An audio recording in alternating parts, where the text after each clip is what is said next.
Let's see how FBI agent infiltrated the KKK, gang. I've been trying to get to this video for a minute. I done avoided Dante's stream because he watched it. I done avoided the video for a good 2 weeks now. Let's get into how the FBI infiltrated the KKK. Honestly, I would think the FBI would be a part of the KKK, but that's not here nor there. Let's go. If there's any snitches in the group, we kill the snitches and they fire shots out of a gun. Boom, boom, and everybody's kind of getting scared. April 21, 2017. A group of men stand in a remote field in the middle of Alabama. It was nighttime, and I am blindfolded. I've been instructed to place my right hand on the right shoulder of the person in front of me in line because that signifies brotherhood. The Brotherhood is the Ku Klux Klan, the United States' oldest, most notorious white supremacist hate group. Okay. This is one of their ceremonies. What they don't know, one of them is an FBI undercover agent, and he's no lightweight, 6'4", 260 pounds, covered in tattoos. His nickname, Hillbilly Donnie Brasco. He's gone undercover as a contract killer, a contraband smuggler, an arms dealer. He's put dozens of people behind bars, from drug dealers to violent motorcycle gangs to pedophiles. Okay. He's befriended and brought down biker gangs and neo-Nazis, people who are planning kidnappings, murders, and the overall downfall of society.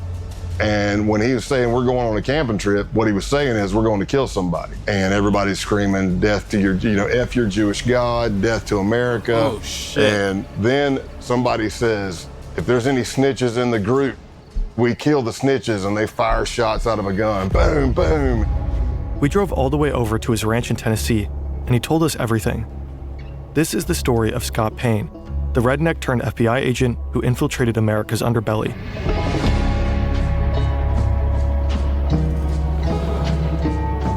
Okay, W intro. What? Yes. Yes. Huh? This nigga's he's going for Netflix. He's going for Netflix, bro. He's going for Netflix, gang. The majority of this video is based on Scott Payne's book and podcast. Find the links in the description. Chapter 1, get behind. What I saw me, was a watery image. It was completely red, and there was a demon looking at me in that watery kind of ripple image with a grin and long crooked finger looking at me saying, come here, smiling. Scott is 14 years old, and he's just seen a demon. What? The year before, his parents divorced, and Scott went down a dark path, consulting spirits, watching diabolical horror movies, satanic rituals, deals with the devil. That's what brought him here, a friend's house, spending the night. They've had a small amount of alcohol, but no drugs, no hallucinogens. I would do like these little vignettes where I would pretend I was being possessed by a demon or I was the devil or whatever. I was on the couch and I was doing this scene from a movie where somebody is like being possessed by a demon. And so I'm fighting in my voice and then the demon voice comes in and there's this battle. And at the end, the demon wins and possesses the person. So that's what I act like happened. And I'm laughing like the demon and I rolled over. It all started as a mock demonic possession, but then he actually saw a demonic figure. And this was his breaking point. So let's just say after the demon scare, I got Jesus scared back into me, and that was it.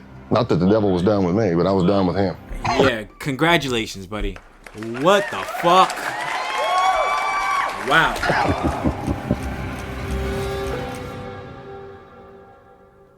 Halloween night 2019. This is Scott on his final major undercover mission. And this is a goat. It was stolen and is now at the center of a pagan ritual. It's been nearly 35 years since Scott's first encounter with the devil, but on this night, the devil is all around him. Wait, it said it's been how many years? Since Scott's first one and is now at the center of a pagan ritual. It's been nearly 35 years since Scott's first encounter with the devil. Holy shit. But on this night, the devil is all around him. And he's definitely not done with Scott. Now we're all in a circle around the goat. Somehow I ended up at the back of it. I don't know how. It's bad luck on my part, I guess, but I'm holding the legs of the goat. He's got this blade and he's bringing it up and bringing it down in a practice swing, practice swing, practice swing. And finally somebody says, just do it. Eisen comes down with every bit of force he's got. and hits the back strap of the goat, and I don't even know if it broke a hair. I don't know if it's because the back strap's too thick, the blade was too dull, but he hit it, and all you heard the goat was just go, bah, and I'm like, oh man, this is gonna get bloody and bad real fast. The man swings again. Again. Nothing. Finally, the blade is replaced with a gun. I said, whoa, whoa, whoa. And he's like, what? I'm like, man, look at what you're shooting at. We're all in a circle around this thing. And then he looks, puts a round right in the head of the goat, and it hits the ground. So you think you're done? No, you're not done. Now they slice the throat of the goat, and they fill up a cup full of blood. Oh, hell One of them no. pulls out a sheet of LSD. Oh, hell He approaches no. each man one by one. Basically, they would take the hit of acid under their tongue, chase it with the blood of the goat to signify hell the no. sacrifice, or solidify the sacrifice. Nah, gang. Scott is one of the few who decline. So when it gets around to me at the end, I'm looking at the blood and it's already coagulated. It's all chunky and clotty, and I'm looking at it going, man, I really don't want to turn this up and drink it. I mean, this is disgusting. Nah, bro. So I dipped my fingers deep into the blood, pulled them out, and then sucked all the blood off my fingers. This is not the Ku Klux Klan. Damn, This group is dude, younger, That's but- fucking gross, my nigga. There's no way, bro. You know how many fucking bacteria, viruses, and diseases this goat could have fucking had, bro? Come on, dude. They're equipped and preparing for a bloodbath. And not only animal blood, but the blood of any human who isn't one of them. Jewish and Black Americans, and anyone they consider traitors to the white race. They're by far the most dangerous group Scott will ever infiltrate. Unfortunately for these tripping blood-drinking white supremacists, Scott Payne has other plans. It's exactly the kind of thing he spent the last 17 years working to prevent. Chapter 2. Anything for a I became an redneck. FBI agent in 1998, and by 2002, I'd already done some undercovers for the FBI, but I wasn't yet certified through the FBI undercover school. So I finally got a slot. September 2002, Quantico, Virginia. This is the FBI Academy. If you make it through the year-long application process, if you pass the physical and psychological assessments, the tests, the polygraphs, the interviews, the background checks, if you make it through all that, you end up here, in a 20-week training program. If you get through the 20 weeks, you become an FBI agent. Oh, shit. Scott's been here before. Now this kind of training is what regular police need, nigga. To be a fucking police officer, to be any kind of fucking officer or authority figure, you need this kind of fucking training, dude. He's Word. back, about to start the training program for undercover agents. Getting admission to the program is hard enough. Graduating is even harder. Only about half the admittees make it through. It's a 2-week school with no days off. We're very big on sleep deprivation. You're going through multiple scenarios of all shapes and sizes. And there's only 20 slots for the class. Others break down. They make missteps during the high-pressure scenarios. They grow delirious and erratic from the lack of sleep. Yeah. But Scott thrives. The sleep deprivation, the relentless roleplay, the grueling exercise. If anything, he feeds on it. Meanwhile, he's learning from his idols, legendary FBI agents like Joe Pistone, who spent 6 years undercover with the Bun-On-No crime family. But they don't always notice him. So I remember Joe Pistone coming to speak, and I was like a kid in a candy store, man. I'm like, oh my gosh, this is Donnie Brasco. This dude did 6 years undercover in the mafia. And he's teaching, but he has this thing where he keeps kind of wanting to walk right up to the desk. So he kept stepping on my feet. And, I was trying to get out of his way. And then finally, as he's teaching, he just looks down at me and he says, Jesus, kid, either you got the biggest feet I've ever seen or I can't see. And he throws a couple of bucks on the desk because he's like still in mafia mode. He throws a couple, he goes, hey, go get yourself a shine on me. And I just took my feet and shoved them under the seat, man. Joe Pistone may have scuffed up Scott's shoes. What neither of them could have known at the time is that Scott would go on to fill Joe's. The FBI Academy trains agents to take down bad actors. More and more of these criminals operate online. Scammers, identity thieves, fraudsters, the list may address. Sometimes even helpfully being sorts of data brokers. It is a fucking ad. I was Doesn't have a certified as today, a buddy. with what you share online. So once I was certified as an undercover in the FBI, if you're looking on paper, I really didn't jump out. Scott doesn't have a fancy degree.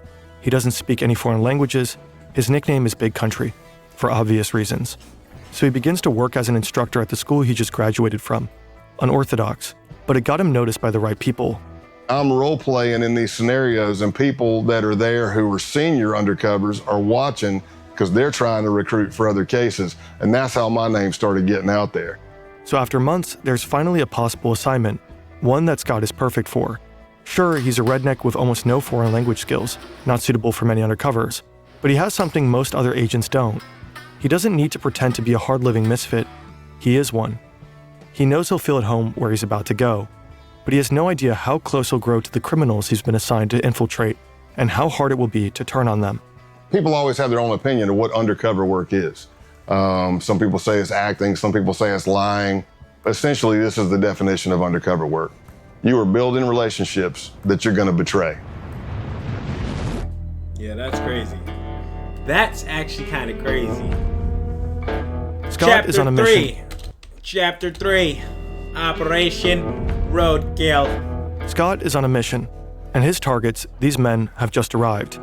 They're members of the Outlaws Motorcycle Club, the main rivals of the Hells Angels. They've been implicated in drug trafficking, prostitution rings, money laundering, the list goes on. And they're notorious for violence against rival gangs. Infiltrating them is exceedingly difficult. Scott Payne is here to do just that. But there's a problem. Part of the intelligence Scott was given is wrong. He was told they wouldn't be wearing their colors. Obviously they are. Scott has hoped to strike up a casual conversation, letting the topic of motorcycles arise naturally. But these guys are advertising their gang affiliation. He can't just go up and say, "Hey, you guys ride." His only choice is to make them come to him.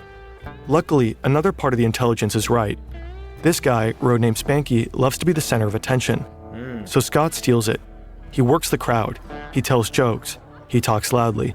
He draws attention to himself, making Spanky want to steal it back. Soon enough, Spanky asks where Scott is from and sends him a drink. Spanky's called me over. He's introducing me to other people. And of course, I'm getting more scrutiny. The more people I meet, the more scrutinized I am. Everything seems to be going well, but the real scrutiny happens somewhere else. So I walk into the bathroom, and as I'm at the urinal, in a lot of bars, there's like a little box in front of the urinal, plexiglass. It might be flyers for a band coming up or a stripper coming to town or something like that. Right. So I can see a little bit of a reflection. And I see this jacked, big dude come walking in. Oh, fuck. And I see him looking at each stall, and he's like, okay, that's empty. I see him looking under the stalls to make sure nobody's in there. And I'm watching this from a reflection. And then he comes walking up right beside me, and for a split second, I thought, oh, I'm getting jumped. I'm getting jacked. Nah, for these edits to be made by humans, bro, this is amazing. This is amazing. Look at this shit. Look at the urinals. You can see the leftover piss. He comes walking up right beside me, and for a split second, I thought, oh, I'm getting jumped. I'm getting jacked right here. And that didn't happen. He says, so what brings you to Massachusetts? All undercover FBI agents have a legend, a detailed made-up backstory that they have to commit to memory. He's from deep South Texas, up in Massachusetts for work. He loves Harleys and whiskey, and his name is Scott Calloway. As it so happens, the guy grilling him in the bathroom is also named Scott. Scott Town. A lot of undercovers, you bond with people, especially deep undercover long-term, but there's never been another person I bonded with closer than Scott Town. For a year and a half, Scott gets to know the outlaws. He drinks with them, rides with them, fights alongside them. He gains their trust. He becomes their friend. They call him Tex. Scott's legend may be a lie, but the friendships are real. Scott Town becomes like a brother. He likes to drink, I like to drink. He likes to fight, I like to fight. He likes to ride and lift, I like to ride and lift. We completed each other's sentences. We were just kind of cut from the same cloth. They even both have a daughter who's the exact same age. Wow. Scott Town is kind of a doppelganger, the person Scott Payne might have become had he not gone into law enforcement. Another gang member, Brian De La Vaga, aka Clothesline, also becomes a close friend of Scott's. He said, and these guys are my brothers, and I grew up around them. He said, but I really don't have that many friends. Somebody that I know would take a bullet for me, and that I would take a bullet for. And in my mind, I'm looking at his face, and I'm going, oh, no, man, don't say it. And he looks at me and says, you're one of those guys. Tomorrow is the big day. Over the course of last year, Scott has convinced the outlaws that he's a high-ranking member of an international theft ring. They begin running jobs together. It begins small, with insurance fraud Eckhard and vehicle trafficking. An outlaw reports a motorcycle as stolen. He then files an insurance claim, while Scott sells the motorcycle across the border. A double win. Money from the insurance company, money from the sale. They do this again and again, with motorcycles and other vehicles. But tomorrow's job is different. Wait, what did they do? Across the border. Motorcycle is stolen. He then files an insurance claim, while Scott sells the motorcycle across the border.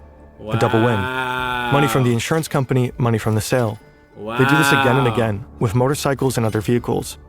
But tomorrow's job is different. This is Some of crazy. the outlaws will be serving as security during a major drug deal, a gig arranged by Scott himself. He's revealed that he has connections with a Mexican drug cartel. No surprise, considering his line of work and his proximity to the Mexican border. The stakes are high. If they get caught, they'll be looking at serious jail time.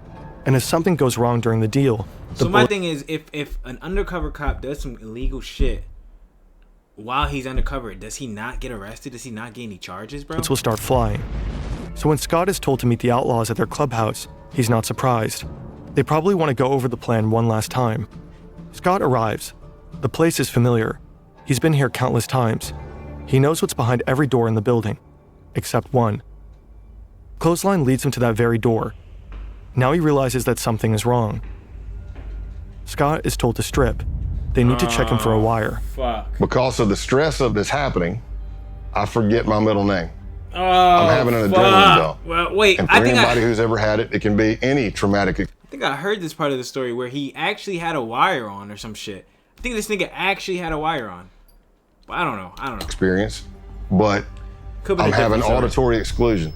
So what I hear sounds like I'm underwater. It's going whoosh, whoosh. So it's slow. I need you to take all your clothes off. It's slowing down. I'm getting time dilation in my eyes. Everything I see is in string grabs. Click, click, click. I can feel my heart beating through my entire body. My hamstrings get rubbery. Now, Clothesline has instructed me to take all my clothes off. Here's what I'll tell you. If I'm not wired, it's just an embarrassing moment. I'm naked in a small crawl space with two guys with pistols. Right. Problem is, I'm wired to the hilt. I knew They don't find anything. I knew this nigga was wired, bro. So I did hear this story before. I heard this part of the story before. This nigga deadass, he was wired, but then like some circumstances happened and they didn't see the wire. Scott's recording equipment is not taped to his chest, but in his clothing. So my adrenaline starts settling and I'm starting to come back to normal and I think I'm done. And I get my pants back up. I don't know if I have my boots on yet or not. I'm not gonna lie, I took a little break myself, so it's like I took a good week break. So we back, we here, we back on the grind, gang go. And then Clothesline grabs a piece of clothing that I was wearing. And that piece of clothing has a recording device in it. Oh shit. And I'm watching him and he starts grabbing the clothing and he's going through it nice and slow with his fingers. Oh, and wow. I don't realize I do it, but there's an audible sigh. You can hear me go, because I don't even know. I don't even know I'm doing it. And he looks right at it and misses it. Wow. And I live to fight another day. Wow. I live to fight another day. That's crazy, dude. You got shot, nigga. What the fuck? What the fuck? How did you get shot? What? Moving trucks enter the parking lot of the You good, bro? Are you okay? Jeez Louise. Brockton Holiday Inn. One is filled with drugs. The other is filled with money. A Mexican drug cartel is selling 40 kilograms of cocaine and 1,000 pounds of marijuana to Canadian buyers. The Mexicans aren't taking any risks. They've arranged an American security detail, the Outlaws. Surveillance at every entrance. 4 men in the parking lot there to provide protection, unload the drugs, and count the money. Everyone is armed and antsy. Oh, shit. One false move and all hell could break loose. The deal is wrapped up quickly. The transfer is complete. All the money's there. The Outlaws are particularly relieved. They may be tough, but this is their first time working with... Bro, the fact that this shit actually happens in real life, gang, is like... The movies just... Like, this shit is real life, bro. Like, even in movies, this shit is actually real life.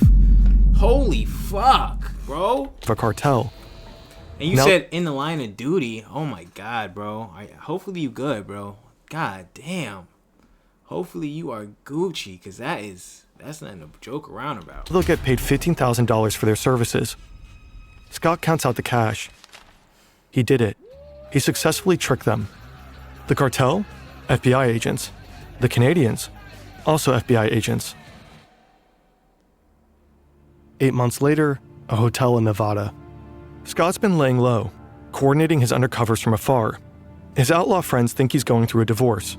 In reality, he's been diagnosed as overassigned after experiencing a severe stress-related panic attack. Oh, shit. He's been ordered to take a 6-month timeout. He's been teaching during this time. His current class, ironically enough, is called Undercover Stressors. All the students have gone to bed, but Scott's only just returned to his hotel room. It's early 4 or 5 a.m. Right. A drug deal back in November gave the FBI all the evidence necessary to arrest and imprison multiple outlaw members. Right. But the operation has continued. Until today, the day of the takedown.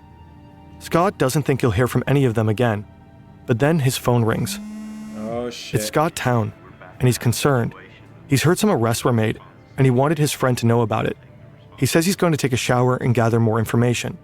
He'll report back. And the last words we spoke to each other were, he said, "I love you, brother." And I said, "I love you too." And that was the last words I spoke to him. And probably about 45 minutes after that, a SWAT team hit his house and he went to jail. Oh! In the end, 15 outlaws were arrested as a result of Operation Roadkill. One of them was sentenced to 21 years in prison. Damn. Clothesline got 12 and a half years. Damn. Scott Town, 7. The outlaws never saw their friend Scott Calloway again. Chapter 4. Yo, imagine building these relationships up, being an undercover cop, and they trying to they're still looking out for you, trying to warn you of the arrest that you coordinated. And he tells you he loves you, and you tell him you love him back. That's crazy, bro. That's crazy. And you said guess your police rank. I'm thinking you're a fucking officer, gang. I don't fucking know. I still have my undercover police shirt. Yeah, that's crazy, gang. The Ku Klux Klan emerged in the wake of the American Civil War. From the very beginning, they were racist to the core, raining terror and death on black Americans. In the late 19th century, they flogged, tortured, and lynched politically active black men, raped their wives, shot their children, and burned their schools. Bro. Historians consider them to be America's first terrorist movement. Today, the KKK remains active, but only as a shadow of its former self. Fewer members, less influence. However, burning crosses is still one of their favorite things to do, and they've stayed true to their roots. Naturally, as a terrorist organization... Nah, bro, just tell me your police rank, gang. That's bad work, gang. Nigga told me to look up each police rank. I'm not about to look up each police rank, gang. Just tell me what your rank is, gang. Go. Shot their children and burned their schools. Historians consider them Nigga, to be I'm in the America's middle of a 40-minute video talking about I'm lazy, nigga. You just want to be center of attention so bad. You want to be the center of attention so bad, nigga. I'm not looking up no fucking police rank, nigga. Just say it, nigga. The fuck? first terrorist movement.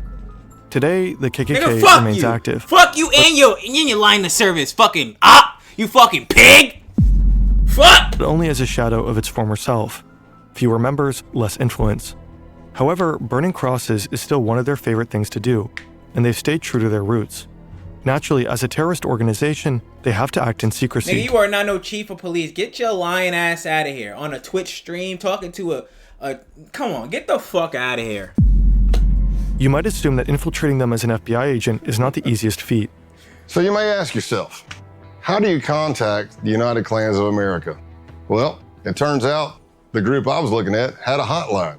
Scott starts talking to a guy named John Jack, a Klansman whose passion for Jack Daniels earned him this nickname. The KKK has a fucking hotline. What? No fucking way, gang. Scott tells him he's got the number from a group of bikers he met at a gas station. It's a plausible story. Scott looks the part, and his time with the outlaws taught him how to play it. Biker gangs and white supremacists often run in the same circles. Jack starts talking about this rally that's coming up. Vendors, burning crosses, country music, the usual. But there's a problem. He said, I'm not gonna lie to you, Scott. I had a band lined up, but the singer just got locked up, and I really don't know what the hell I'm gonna do about music. And I thought, this could be my end.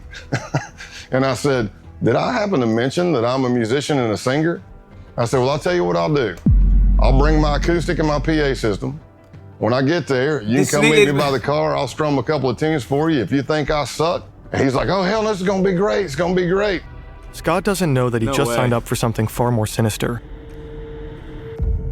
April 21st, 2017. No way. It's the day of the Ku Klux Klan rally.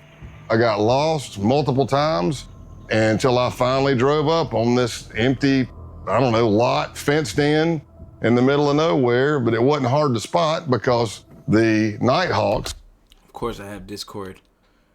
Yes, I have Discord. which would be the Klan members in all black, who were the security force, are all standing at the gate with guns. And a lot of these people were felons. Scott's ready for an interesting time. He's been to plenty of biker gatherings, and perhaps this will be similar. During his mission, Scott will be taught the KKK's constitution and bylaws, studying the Black Klansman Handbook, which he'll learn to refer to as the Kloran. He'll become familiar with the original mystic insignia. The Kloran. They call their shit the Kloran like the fucking Koran. Oh my god, these niggas are fucking insane. Of the Klansmen. He'll learn this all in class with a K, so that he can pass the K-Uno test, a prerequisite to getting fitted for a robe. K-Uno stands for character, honor, duty. Gang, I'm not adding you on Discord. I'm sorry, gang. If you're a chief of police, what in your right mind thinks I'm going to add you on fucking Discord? Are you fucking stupid? Are you fucking coked out? You fucking bro. Just sit back, relax, and watch the video. Okay, how about that? How about you just sit back, relax, and watch the fucking video? It's getting dark, and he's been invited to participate in a naturalization ceremony. He has no idea what this means, but all the newbies are doing it. He'd stick out if he didn't. And that's how he finds himself in the middle of a field, blindfolded, holding the shoulder of the man in front of him, a gesture meant to signify brotherhood. They are told to raise their right hands and repeat an oath. I do swear from this moment forward. And then they tell us to get down on our knees. To fostering the welfare of the white race. So I'm on my knees, blindfolded. And further the work of America's greatest movement. They take my blindfold off, and there's a Ku Klux Klan member in a green robe. And he has this sword, and he kind of knights me. The United Klans of America. And then we all hug, and there's like a little bit of a celebration, and I'm not sure what happened. And then it hits me as I'm walking to my truck. I'm like, I think I just joined the damn Klan. Oh, shit. Yep, that's what that was. So I got naturalized in the Ku Klux Klan that night. Oh, shit. Scott's time at the KKK will end up being relatively short-lived. The case isn't really going anywhere. And there's another group coming into focus, a far more... But you know how often they would have to have these fucking ceremonies if they're recruiting niggas that easily? That easily. Nigga calls the hotline and they already had a fucking ceremony like a little bit after that? Are you kidding me? That means this shit is actively going almost daily, bro. There's no way. more dangerous one. In the FBI, we started encountering more violent type extremism, not the KKK types. We're talking advanced neo-Nazism. And it led me to an accelerationist group called the Base. The base mission will provide to be far more extreme than anything Scott has ever seen. The network of violent white supremacists. An extremist group known as The Base. Oh, shit. Violent neo-Nazi terrorist. Paramilitary group called The Base. Chapter 5. The Base. On August 11th, fuck. 2017, crowds of people marched through the campus of the University of Virginia in Charlottesville, chanting racist and anti-Semitic slogans. They were protesting the removal of a statue of Robert E. Lee, the famous Confederate general. Right. The next day, they were met by counter-protesters, and things quickly turned violent. Then they turned deadly. A white supremacist drove his car into a crowd of counter-protesters, injuring 35 people and killing Heather Heyer. For some, the Unite the Right rally So you did all this and you killing your own kind, my nigga. was a wake-up call, surprising proof that white supremacy persists in America. To others, it was a grim reminder, and frightening evidence that white supremacists were feeling emboldened enough to come out of the shadows. The first accelerationist group emerged in 2015. They called themselves Atom Muffin Division. They'd been inspired by the writings of the neo-Nazi James Mason, whose book Siege had become a sort of Bible for accelerationists. Whoa. The book denies the Holocaust and attacks homosexuals and Jewish people. Whoa. It also calls for organized violence, specifically for the formation of terror cells prepared to wage war against the system. Whoa. Initially regarded as fringe or even cringe, accelerationism steadily gained traction. By 2021, roughly 90% of white nationalist groups identified as accelerationist. That same year, the US Director of National Intelligence identified racially motivated violent extremists as the most lethal domestic terrorism threat. More than other white supremacist ideologies, accelerationism insists on the importance of direct violent action, the kind of action taken by the people they call saints. Like St. Tarrant, for Brenton Tarrant, the Australian white supremacist who attacked 2 mosques in Christchurch, New Zealand. He killed 51 people. Wow. Or St. Roof, for Dylan Roof, who killed 9 people, all black, during a church service in Charleston, South Carolina. This is the kind of action accelerate. And I think these niggas live stream this shit, gang, because I remember seeing some crazy shit. I remember watching one of these shits, bro. Like, I'm not gonna lie, probably one of the most traumatic videos I've ever seen, bro. These niggas that I think they both live streamed it, bro. Believe in action that will further destabilize society, that might finally lead to societal chaos. They are explicit about this. Roof, for example, said he'd hoped to ignite a race war. Failing that, though, the purpose is to inspire more violence, which is exactly what such attacks have done. Scott Payne just lying ass. Why? How am I lying, bro? I saw the live stream, bro. It was traumatic as fuck, gang. What are you talking about? Signed up on Facebook. He's about to publish another racist post. His goal is to get banned. But nothing happens. A fellow agent points out that he doesn't have any friends. He adds a few people, and that does it. He's promptly kicked off. Okay, well done. Next up is Gab, a social networking site well known for its tolerant stance towards far-right users. He participates in forums with names like Whites Only. This will further elevate his credentials. On July 15, 2019, he writes an email. I've been seeing your stuff, and I'm definitely interested. Survival and self-defense. I like it. The next day, a ping. Thanks for contacting the base.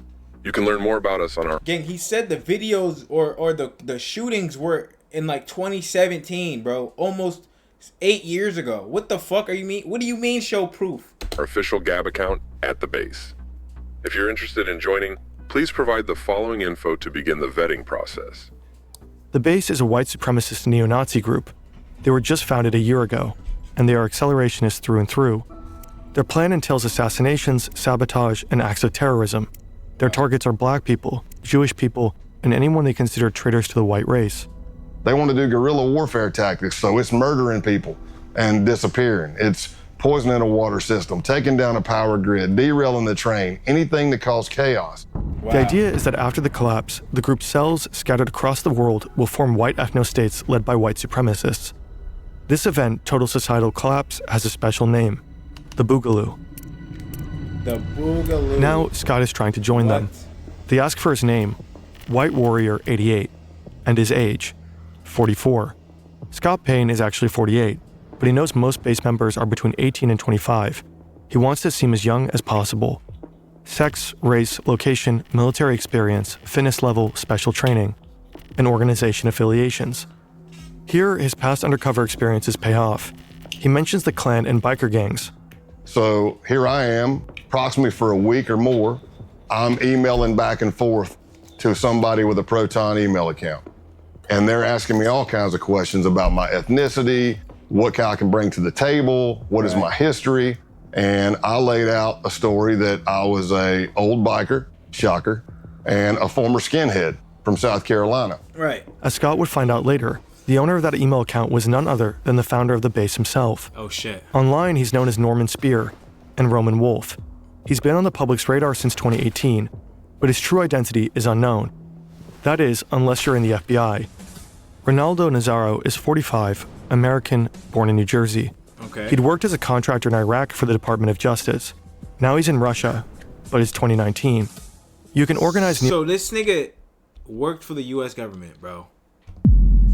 And that does not surprise me, bro. Because niggas like this and niggas like you, Eckerd, Y'all niggas is definitely fucking some crazy ass niggas, bro. To be working for the fucking government and being low key racists and low key fucking terrorist groups, bro. Like, come on, bro. How are you niggas getting, like, that's probably why you niggas getting hired. Is 45, American, born in New Jersey. He'd worked as a contractor in Iraq for the Department of Justice. Now he's in Russia, but it's 2019. You can organize neo-Nazis into a network of accelerationist insurgents from just about anywhere. The email exchange continues for less than a week. Then Scott is invited for a phone interview. It's supposed to take 30 minutes, but ends up Nah, I don't believe that gig. lasting an hour. Now, both Scott and the base have a 24-hour grace period. After that, Scott will need to make the decision. Does he truly want to join? Your favorite word, show proof. Show proof, buddy. I passed the test, and they bring me in. And they asked me, hey, where are you located? And I said, in East Tennessee. And they said the closest cell to you is in North Georgia. That's where Scott will have to pass one final test, an in-person vetting session. August 2, 2019, Rome, Georgia. To Scott, the men look more like boys. He knows that one of them is the leader of the base's Rome cell, but that's it. They tell him to step out of his truck. Scott isn't wearing a wire. He knows they'll check. But hidden in his truck is a tracking device, put there by his case team. Right. As long as Scott is near his truck, his team will be able to find him. I step out, shake hands or whatever, and he says, hey, I need you to put your phone in airplane mode. And I said, okay. He pulls out this wand thing that I'd never seen before. It looked like a Geiger counter. It had a big triangle card in it, lights all over it. He wands me, and I pass because I'm fine, I don't have anything. Then he starts wanding my truck. Oh, shit. No big deal. Until he starts going to the back driver's side of my truck, which is where the case team placed my tracker. That thing he's holding in his hand starts going crazy.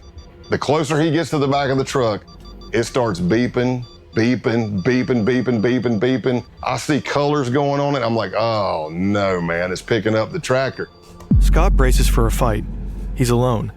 His team knows where he is, but they have no idea something is wrong. But he gets lucky. The other guy wonders if the device is picking up the power lines. And he walks over and it goes crazy. And he's like, damn it, yeah, or whatever he says. Yeah, it's the power lines. Hey, follow us to another location. Scott has to act fast. He has to get the tracker deactivated. And I'm calling the case team and I'm like, hey, you need to shut that tracker off. And at first they're like, well, we can't shut it off.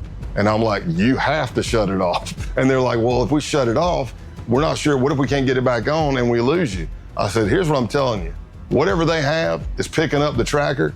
If you don't shut it off, this is going to be a very fast You're going to lose them anyway. It's going to be over as soon as we get to where we're going. Oh, fuck. They arrive at an abandoned concrete plant. Oh, fuck. And I'm thinking to myself, oh, this is great. How many movies have I seen where somebody's killed in an abandoned concrete plant? I hope they got the tracker off. They pull out the wand, they wand me, and I passed. Scott is in. By this point, Scott's been around the block, the outlaws, the Ku Klux Klan, but nothing could prepare him for what comes next. Scott has been with the base for over 2 months now. Okay. As a boy, he loved camping with his parents and friends. He'd explore the woods, go fishing. But the camping trip he's just been invited to isn't like the ones he used to go on. Right. The list of things to bring contains some unusual items. Weapons, ammunition, and the same kind of camouflage. Flecktarn, worn by the German military. This is no ordinary camping trip. This is a hate camp, an extended training session to prepare members for the Boogaloo. Hand-to-hand combat, weapons drills, grappling. By now, Scott has attended a number of similar training sessions, but this one is different. It's longer, 3 to 4 days, and it's bigger, with base members coming in from around the country: Texas, Alabama, Michigan, Delaware. Oh, shit. He's familiar with many of the men he'll be camping with. At least he knows most of their online pseudonyms. Can't Go Back, Ison, Punish Snake, Dima, Big Siege, Zoomnat. All from out of state. And of course he knows his fellow Georgia cell members, Helter Skelter and Pestilence, who vetted Scott back in August with the cell leader himself. Right. TMB, the militant Buddhist. Everyone knows Scott by his code name, Pale Horse. When you're an undercover agent, some cliches are true. Scott has learned to expect the unexpected, yet he fails to expect what would happen at the Halloween hate camp. I wake up to a pounding on my window. Pale horse, you gotta wake up, you gotta wake up. I'm like, what's up, man, what's going on? They're like, hey, you gotta get out here and see this. I've been doing undercover since 1996 at this point. Right. And I've never been with a group of people where I had to burn Bibles, burn American flags. I damn sure wasn't part of a group that went out and stole a goat and we sacrificed it at a pagan ritual and drank its blood. And I did all that in 3 days with these guys. Oh, shit. After they decapitated the goat, the group comes together for a barbecue. They roast the goat over an open fire and have it for dinner. All of this, of course, while tripping balls. It's impossible to know what blossomed in their brains that night, what hallucinatory horrors they saw. If their drug-fueled fantasies were anything like their sober ones, then they dreamed of death and destruction, of killing Black Americans, Jews, anti-fascists, and communists, of the Boogaloo. Scott has become upsettingly familiar with these fantasies and with the beliefs that produce them. Behind each pseudonym is a young man, and within each young man is a darkness. The militant Buddhist's real name is Luke Lane. If the Boogaloo requires it, he says he could kill his dad. Wow. Pestilence is Jacob Cotterly. Wow. He believes Hitler is still alive. Come on. Michael Helterbrand, aka Helter Skelter, says he'd have no problem killing a commie kid. Punish Snake, a former Canadian soldier who'd been doxxed by an undercover journalist, gets emotional talking about it, but he knows he'll have to kill his ex-fiancée when the Boogaloo kicks off. She's half black. Wow. Scott Payne records all of this, and as he earns their trust, he records more. And we did more and more trainings through that Saturday, but by that Saturday night, we went back down to the holy site and had a bonfire.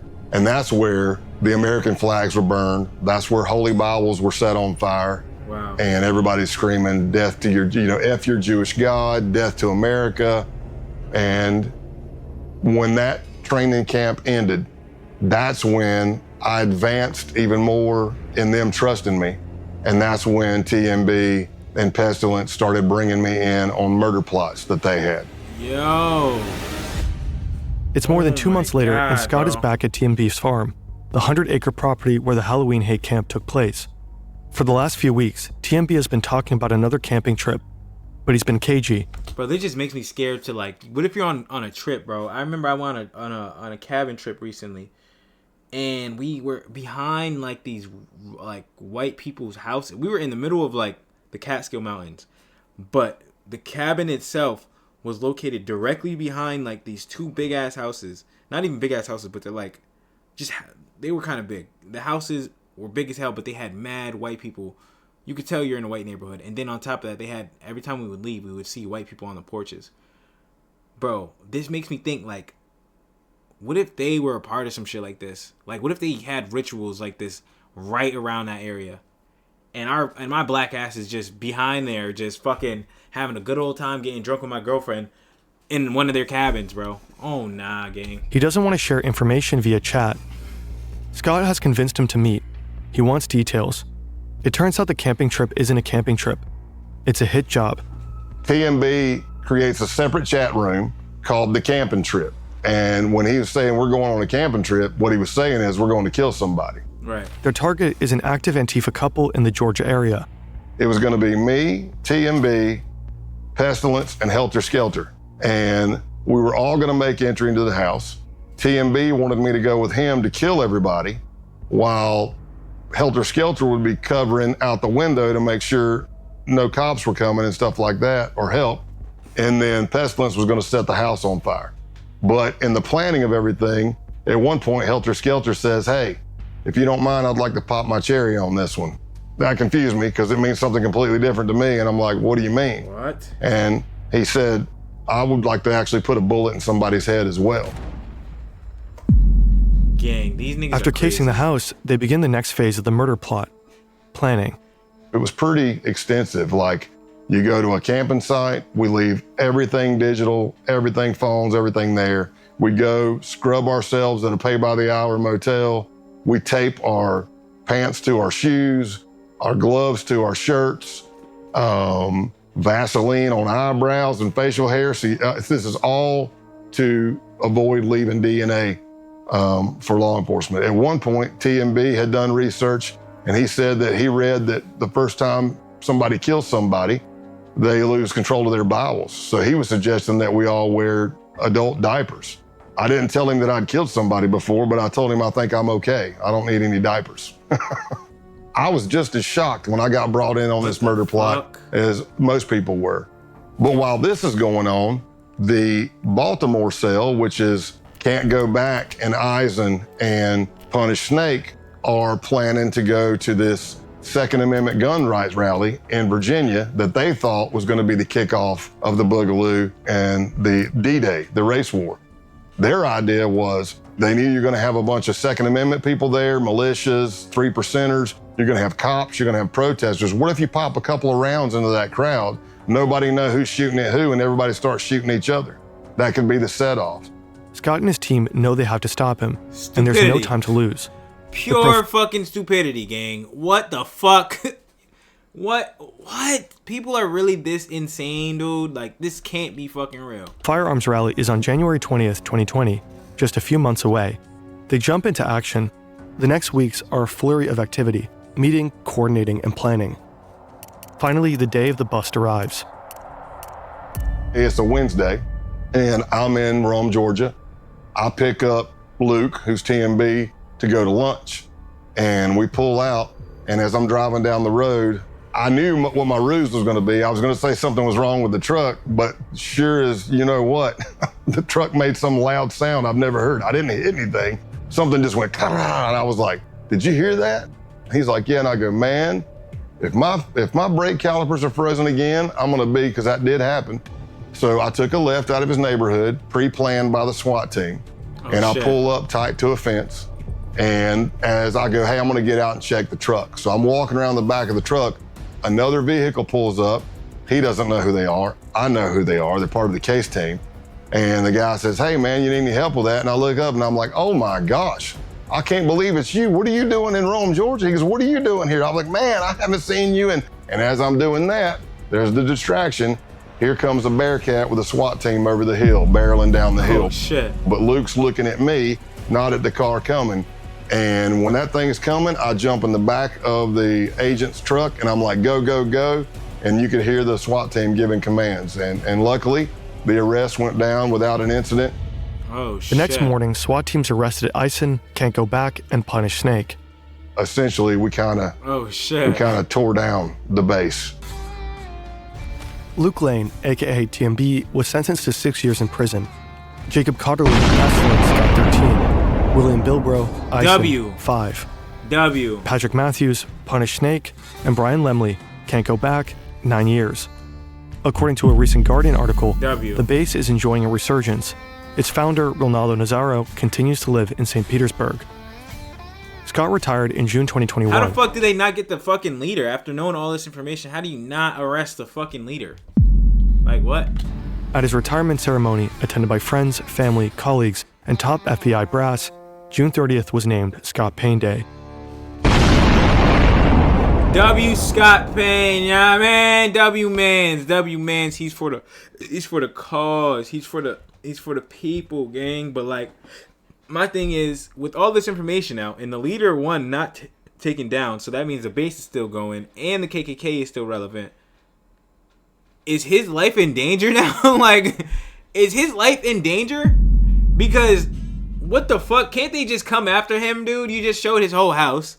You showed what the inside looks like. You showed what his name. You showed him. Like, I'm pretty sure it's not hard to find this nigga.